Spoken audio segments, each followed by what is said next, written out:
हज़रत अब्दुल्ला बिन अमर बिन आस रज़ी अल्लाह तआला अन्हु के ज़माने में हज़रत अब्दुल्ला बिन अमर बिन आस रज़ी अल्लाह तआला अन्हु सहाबा की फ़ौज, ताबईन की फ़ौज लेकर ईसाइयों से लड़ने के लिए गए। लड़ने के लिए जब जाते हैं, इस्लाम का उसूल क्या है, जिससे भी लड़ने जाते हैं पहले उसे इन्फॉर्म कर देंगे कि भाई हम लड़ने आ रहे हैं। मकसद हमारा लड़ना नहीं है, मकसद क्या है, इस्लाम। इस्लाम को फैलने दो, रुकावट मत बनो। तुम हमारे रास्ते में आड़े मत आओ, तुम्हारा काम तुम करो, हमारे रास्ते में आड़े मत आओ। तुम इस्लाम कबूल कर लो, मुसलमान बन जाओ, हम तुम भाई भाई की तरह जिएंगे।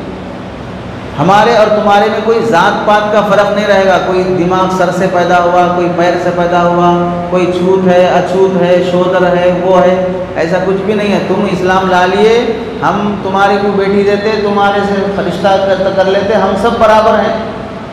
ये ख़ानदानी ऊंच नीच नहीं रहेगी। वो मकाम तुम हमारे अमीर भी बन सकते, तुम हमारे बादशाह भी बन सकते, ये मकाम तुमको मिलता। नहीं लाते तो फिर टैक्स दो, जिजिया दो यहाँ पर, वो भी नहीं करते तो फिर लड़ेंगे दोनों, जो जीता वो जीता, जो हारा वो हारा, आमने सामने फेस टू फेस जंग होगी। ये तरीक़ा है इस्लाम का जो पहले से था। लेकिन आज मुसलमानों में जिहाद का या जंग का कोई हुक्म शरीयत की तरफ से मौजूदा हालात में नहीं है। भाई इतने हिंदू हैं, फलां है, निकलो मारो फलां करो, कोई इस्लाम नहीं बोलता और न कोई कुरान बोलता, न कोई आलिम दीन बोलता है। लव जिहाद के नाम पर ये पागल लोग इस्लाम को बदनाम करते हैं। इस्लाम में ना लव है ना जिहाद है, जो इस तरह का जो ये बोलकर बदनाम करना चाह रहे हैं। इस्लाम का जिहाद अलग है, लव जिहाद के नाम पर जो बात बोली जा रही है वो इन लोगों का प्रोपेगेंडा है, जिसकी हकीकत लोगों को डरा कर इस्लाम से वहशत दिलाना मकसूद है, वो अलग टॉपिक है। हज़रत अब्दुल्ला बिन अमर बिन आस रज़ी अल्लाह तआला अन्हु के ज़माने में ईसाइयों से जब लड़ने के लिए गए, जिस शहर से के लोगों से लड़ने जाना था, वहाँ के शहर के लोग शहर की बाउंड्री पर वहाँ की मिलिट्री फ़ौज खड़े होकर आने वाले फ़ौजियों से लड़ने के बजाय पूरा शहर खाली है, बाउंड्री पूरी खाली है। शहर में दाखिल हो गई फ़ौज इस्लाम की। देखे तो कोई नौजवान नहीं दिख रहा, कोई फ़ौजी नहीं दिख रहा, बच्चे औरतें बूढ़े लोग रह गए। पूछे भाई कहाँ हैं सब लोग?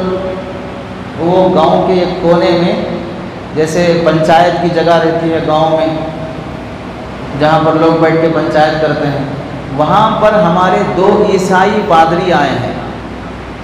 पूरा गांव वहाँ पर जमा हो गया। क्या हो रहा है? तो लोग बोले मुनाजरा हो रहा है। मुनाजरा क्या मतलब? 2 ईसाई पादरी जो आए हैं, एक ईसाई इधर है, एक ईसाई इधर है। पूरे गांव के लोग आधे आधे बढ़ गए, ये ईसाई की तरफ, दूसरे ये ईसाई की तरफ। अब वहाँ पर मुकाबला चल रहा है। क्या बात पे मुकाबला चल रहा है? एक ईसाई बोल रहा है कि हज़रत मरियम रज़ी अल्लाह तआला अन्हा से हज़रत ईसा पैदा होने के बाद हज़रत मरियम कुंवारी थी, उनका कुंवारापन ख़त्म नहीं हुआ। एक ईसाई बोल रहा। दूसरा ईसाई बोल रहा नहीं, हज़रत मरियम की डिलीवरी होने के बाद हज़रत मरियम का कुंवारापन ख़त्म हो गया। कुंवारापन समझ रहे? कोई शादीशुदा लड़की, गैर शादीशुदा लड़की, दोनों में फ़र्क होता है। तो कुंवारापन है या ख़त्म हो गया? एक ईसाई बोल रहा, पादरी बोल रहा ख़त्म हो गया, दूसरा बोल रहा ख़त्म नहीं हुआ। ये टॉपिक। दूसरी टॉपिक क्या चल रही है कि एक ईसाई बोल रहा है कि हज़रत ईसा अलैहिस्सलाम का पेशाब पाक है, दूसरा ईसाई बोल रहा है हज़रत ईसा अलैहिस्सलाम का पेशाब भी नापाक है। अब 2 हो गए लोग, ये 2 ग्रुप बन गए। अब दोनों आपस में लड़ रहे हैं, गांव के लोग सब उनकी तरफ हो गए। एक गांव की एक जमात एक तरफ, दूसरी जमात दूसरी तरफ। कौन से मौके पर लड़ रहे ये लोग? भाई इनकी आपस के ईसाइयों का की जो झगड़ा चल रहा है, किस मौके पे चल रहा है?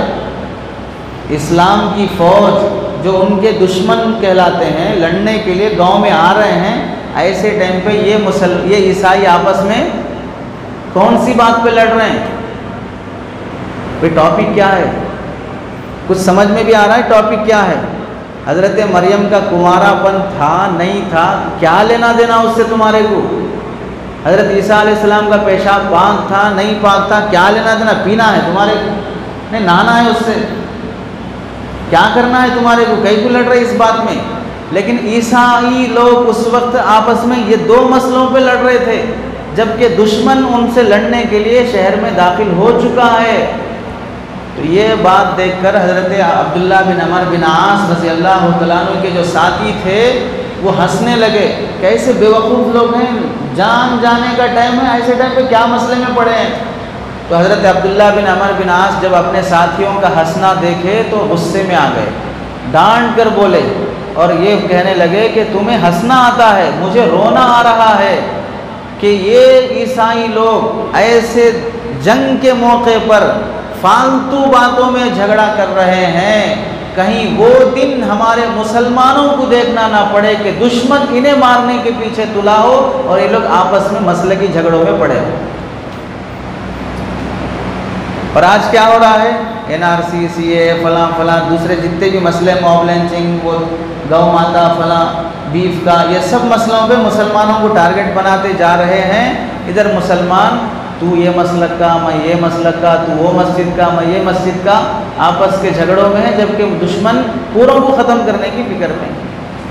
तो तारीख़ में जो वो बात हज़रत अब्दुल्ला बिन अमर बिन आस ने फरमाई थी, आज आँखों से देखने की नौबत आ रही है। तो इस वास्ते रमज़ान के मुबारक महीने में मसलकी झगड़ों में ना पड़े, अपने मसलक की तबलीग ना करें, मसलक को फैलाने के लिए अपने चेले चपेटे को ज़मीन में ना फैलाए, ये शैतानी हरकतें हैं, ये इस्लामी काम नहीं है।